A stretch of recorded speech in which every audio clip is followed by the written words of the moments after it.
Hello guys, good morning. Uh, Magtutubero po tayo ngayon.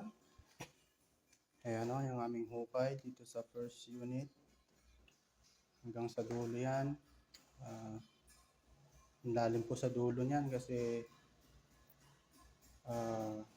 haba po. Tsaka kailangan mas malalim doon para makuha natin yung slope na 2%. So, mga distance nito is 18 to 20 meters. Kaya po dun sa dulo, malalim siya. And ang ating pipe na gagamitin, sanitary pipe Crown, UPVC Sanitary Supreme, Series 1000 po siya, makapal. Ayan.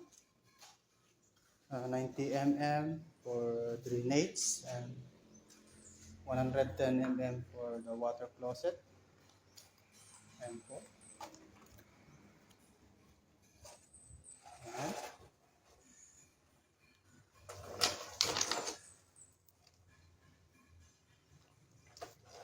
Ayan po. Crown, UPVC Supreme. Shout out po sa inyo, Crown. Magandang araw sa inyo lahat.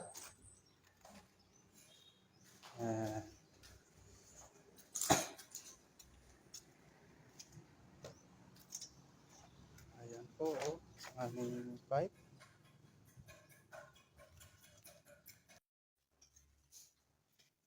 Ayan po, sa sink. Ayan po sa dulo. Yan po, yung malalim na banda at tinabunan namin.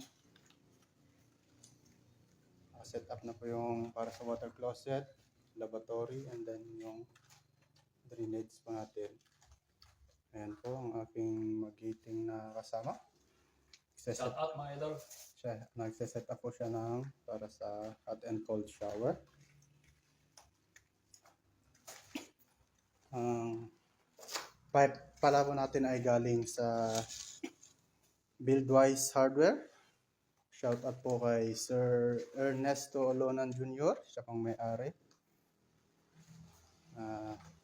Kanilang hardware po ay nasa National Highway, Poblacion Norte, Manila, Quirino. Shout out din po kay Ate Joy, yung kasama nila doon, at saka kay Kumari Kate and Company. Shout out sa inyo, magandang araw.